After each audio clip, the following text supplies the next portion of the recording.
नमस्कार साथियों, क्लास 12 के हिस्ट्री की क्लास में आपका स्वागत है। आज हम लोग 2017 में पूछे गए ऑब्जेक्टिव क्वेश्चन की प्रैक्टिस करेंगे। इस बार के बोर्ड एग्ज़ाम जो झारखंड बोर्ड के द्वारा 12th का लिया जाएगा उसमें 30% ऑब्जेक्टिव क्वेश्चन रहेंगे, जबकि पहले 15 क्वेश्चन ही ऑब्जेक्टिव रहते थे। तो चलिए 2017 में पूछे गए क्वेश्चन की प्रैक्टिस हम लोग शुरू करते हैं। तो आपका पहला क्वेश्चन है कि मोहनजोदड़ो का उत्खनन किसने किया था, अर्थात मोहनजोदड़ो की खुदाई किसने की थी। ऑप्शन ए है Dayaram Sahni, option B John Marshall, option C R S. Bisht और ऑप्शन डी आर.डी. बनर्जी। तो साथियों, मोहनजोदड़ो का उत्खनन आर.डी. बनर्जी ने किया था। ये चारों नाम जो हैं ये किसी न किसी खुदाई से संबंधित हैं। तो आपको मालूम रखना होगा कि अलग अलग जगहों की खुदाई किसने की थी। तो आर.डी. बनर्जी ने मोहनजोदड़ो की खुदाई 1922 ईस्वी में की थी। चलिए हम लोग सेकंड क्वेश्चन की तरफ मूव करते हैं।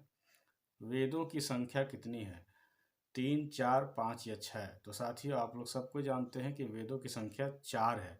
आपको कमेंट बॉक्स में बताना है कि वो 4 वेद कौन कौन हैं और उपवेदों की संख्या 6 है। चलिए क्वेश्चन नंबर 3 की तरफ बढ़ते हैं। भगवान महावीर का जन्म कहाँ हुआ था, वैशाली में, राजगीर में, पाटलिपुत्र में या गया में। तो साथियों, ये जो चारों जगह है वो किसी न किसी तरह से बौद्ध धर्म और जैन धर्म से जुड़ा हुआ है। तो आपको ये सब के बारे में जानना चाहिए। तत्काल अभी क्वेश्चन है कि भगवान महावीर का जन्म कहाँ हुआ था। तो साथियों, भगवान महावीर का जन्म वैशाली में हुआ था। आप कमेंट बॉक्स में हमें बताइएगा कि वैशाली वर्तमान में किस राज्य में है। क्वेश्चन नंबर 4, बुद्ध चरित्र की रचना किसने की थी। बहुत ही प्रसिद्ध बुक है, बौद्ध धर्म से संबंधित है। तो बताना है कि बुद्ध चरित्र की रचना किसने की थी। कालिदास ने, अश्वघोष ने, बाणभट्ट ने या चाणक्य ने। तो साथियों, बुद्ध चरित्र की जो रचना थी वो अश्वघोष ने की थी। अब इसका चीनी और तिब्बती अनुवाद भी हो चुका है। इसमें बहुत सारे सर्ग हैं, सर्ग मतलब चैप्टर।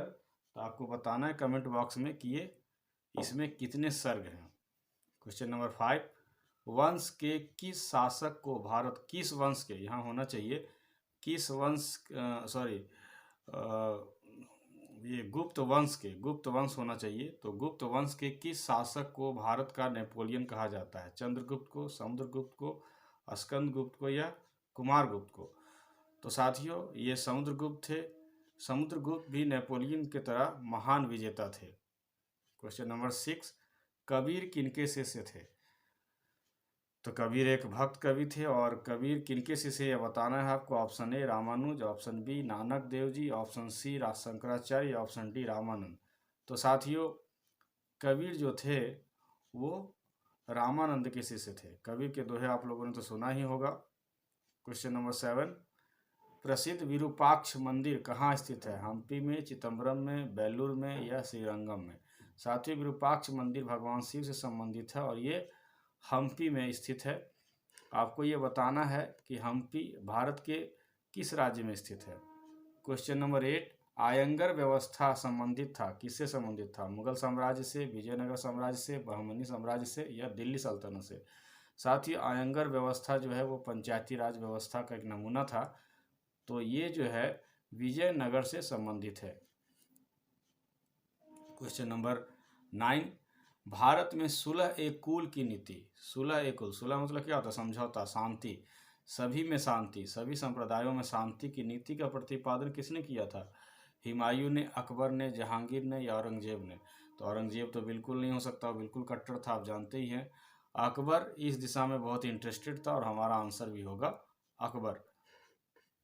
क्वेश्चन नंबर 10, मुगल साम्राज्य में प्रांतों को किस नाम से जाना जाता था, सूबा के नाम से, सरकार के नाम से, विष या आहार के नाम से। तो साथियों, मुगल साम्राज्य में सूबा को, प्रांत को जो है सूबा के नाम से जाना जाता था। तो हमारा आंसर होगा सूबा। अकबर के समय में पूरे भारत में 15 सूबे थे, जबकि औरंगजेब का टाइम आते आते इसकी संख्या लगभग 20 हो गई थी। क्वेश्चन नंबर 11, बंगाल और बिहार में अस्थाई बंदोबस्त शुरू करने का श्रेय किसे जाता है। तो एक प्रकार के ये कर वसूली का एक सिस्टम था। तो किसने शुरू किया था, लॉर्ड कॉर्नवालिस ने, लॉर्ड वेलेस्ली ने, लॉर्ड रिपन ने या लॉर्ड कर्जन ने। बताइए अस्थाई बंदोबस्त किसने शुरू किया था। तो अस्थाई बंदोबस्त 1793 ईस्वी में लॉर्ड कॉर्नवालिस ने शुरू किया था, तो हमारा आंसर होगा ए, लॉर्ड कॉर्नवालिस। क्वेश्चन नंबर 12, 1857 के विद्रोह में लखनऊ से नेतृत्व किसने किया था? रानी लक्ष्मीबाई ने, बेगम हजरत महल ने, कुंवर सिंह ने या नाना साहब ने? तो साथियों, लखनऊ से नेतृत्व किया था बेगम हजरत महल ने। रानी लक्ष्मीबाई आप जानते ही हैं झांसी की रानी थी, कुंवर सिंह बिहार से थे और नाना साहब कानपुर से थे। चलिए क्वेश्चन नंबर 13 की तरफ हम लोग बढ़ते हैं। भारतीय राष्ट्रीय कांग्रेस की स्थापना किस वर्ष हुई थी? 1881, 1885, 1886 या 1893? तो साथियों, भारतीय राष्ट्रीय कांग्रेस की स्थापना 1885 ईस्वी को हुआ था। लगभग 1886 आ चुका था, क्योंकि जो इसका स्थापना का तिथि था वो था 28 दिसंबर 1885, अर्थात 1886 आने वाला था। क्वेश्चन नंबर 14, महात्मा गांधी के राजनीतिक गुरु कौन थे? गोपाल कृष्ण गोखले, बाल गंगाधर तिलक, रविन्द्रनाथ टैगोर या विवेकानंद? साथियों, महात्मा गांधी के राजनीतिक गुरु जो थे वो गोपाल कृष्ण गोखले थे। क्वेश्चन नंबर 15 और ये लास्ट क्वेश्चन आपका, किस आंदोलन की शुरुआत दांडी मार्च से शुरू हुई थी? दांडी नमक आप तो अभी सुनते ही होंगे, तो दांडी गुजरात में एक जगह है। तो दांडी मार्च अर्थात दांडी की यात्रा से कौन सा आंदोलन शुरू हुआ था? स्वदेशी आंदोलन, सविनय अवज्ञा आंदोलन, असहयोग आंदोलन या भारत छोड़ो आंदोलन? तो साथियों, दांडी मार्च के साथ सविनय अवज्ञा आंदोलन शुरू हुआ था। ये आप जानते हैं कि 12 मार्च से शुरू हुआ था और 6 अप्रैल को ख़त्म हुआ था। और यहाँ पर नमक बना करके, दांडी नामक जगह पे नमक बना करके गांधी जी ने सविनय अवज्ञा आंदोलन की शुरुआत की थी। तो इस प्रकार आप लोगों ने 15 क्वेश्चन की प्रैक्टिस की। ये बहुत ही इंपॉर्टेंट क्वेश्चन थे। मैंने कुछ व्याख्या भी दी जो कि आपको आगे के दूसरे क्वेश्चन में मदद करेगा।